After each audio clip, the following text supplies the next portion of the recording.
Welcome to MellyS the Story Collector Web TV, where each week we bring you inspiring stories from courageous individuals about the moments and the experiences that have shaped their lives. In today's show, we have the gorgeous Kerrie, who is sharing with us that her mediumship abilities did not come naturally to her at first, and it was actually through the loss of her brother to suicide and the courage to overcome this loss that her abilities really surface.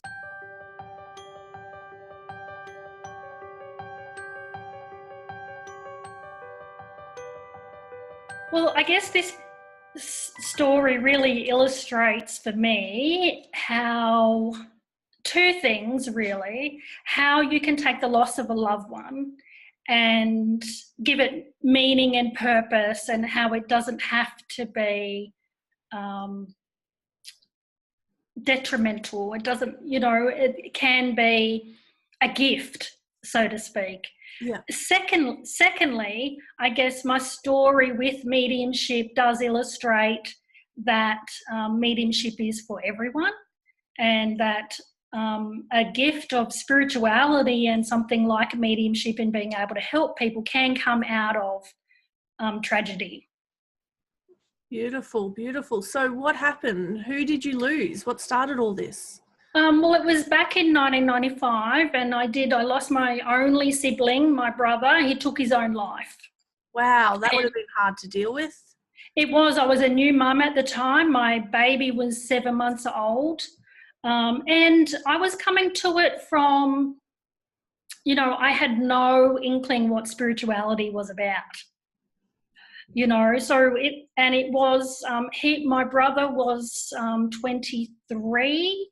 It was Easter time, and I know that we had a difficult upbringing, and he had alluded to it a couple of times, and there was, alcohol and long-term unemployment, and like most suicides, there was that one thing that pushes them over the edge, and that was a breakup with his girlfriend. Wow. Yeah, so that grief experience, like it does for a lot of people, it leads you to question. It leads you to question the meaning of life. It leads you to question why you're here, what's your purpose. And I know it did all that for me, and very quickly I had this urge to want to help people go through when they're going through what I was going through. Yeah, yeah. I now know, because of my work as a medium and understanding the soul, I now know that feeling is an inherent aspect of connecting with your soul and your spirit. It's that humanity side that comes out. Yeah. So it shakes your foundations, but it can connect you with your spirit if you look for it. Yeah.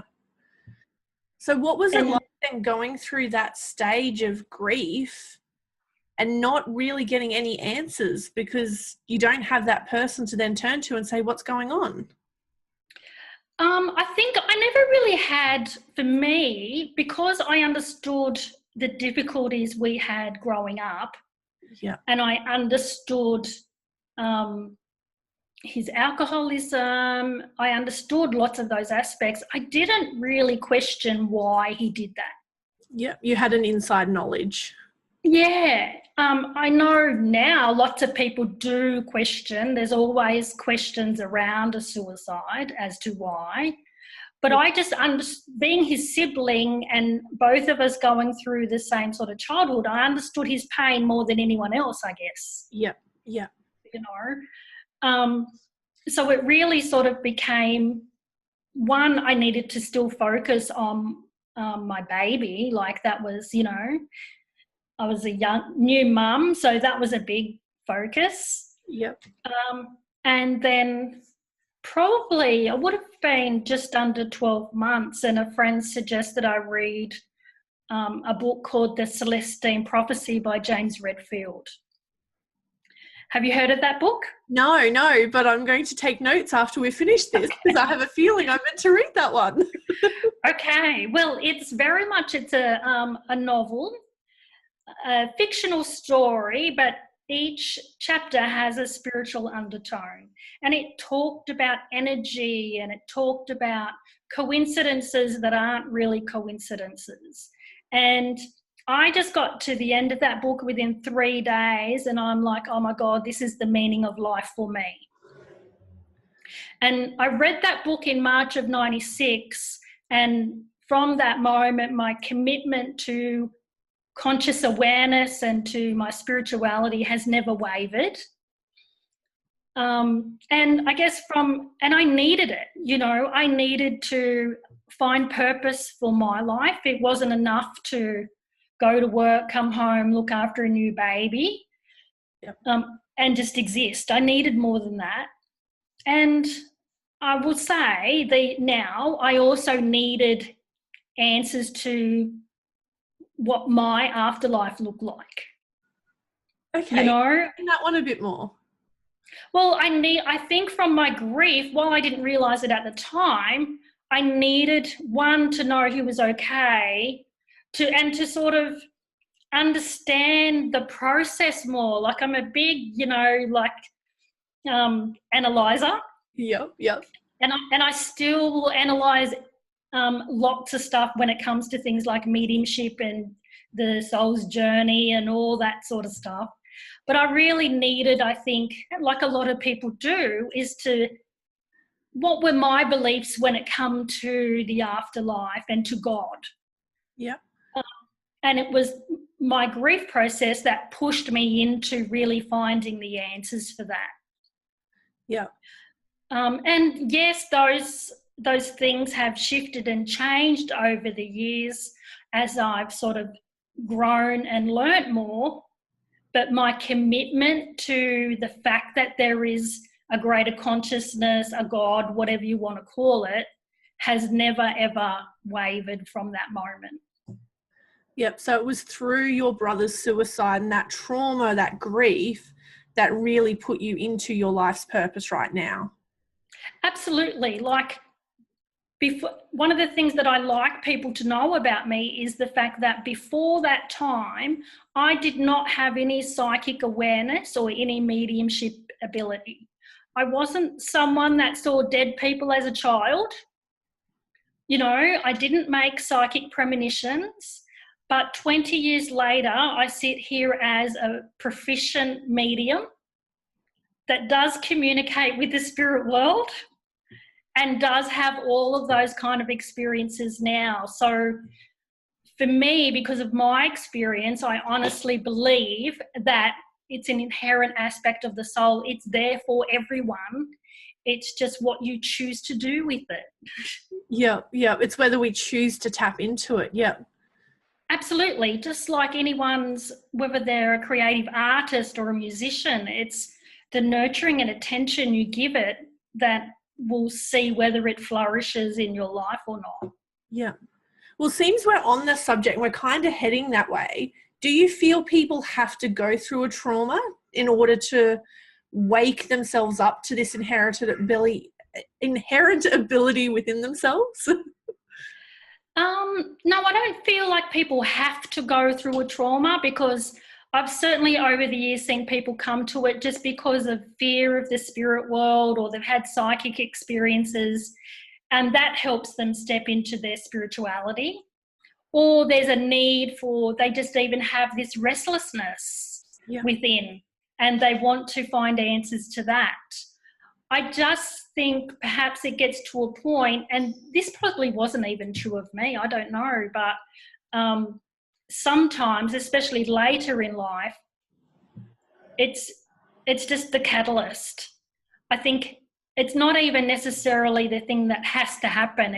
It's just that's your response to something like that happening in your life. Yeah. You know, because those kind of experiences like tragedy, adversity, whatever, we all have those stories. Yeah.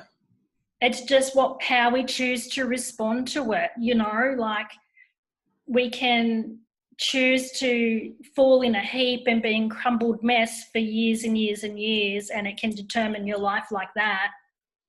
Or you can choose to accept and give it purpose, give it meaning. I still sit here, 20 years down the track and sometimes think about, I hope I'm doing him proud, and, that I hope that the work that I do has some way given meaning to the fact that he was gone so early. Yeah. So you feel like what you're doing now honours his journey. Yeah.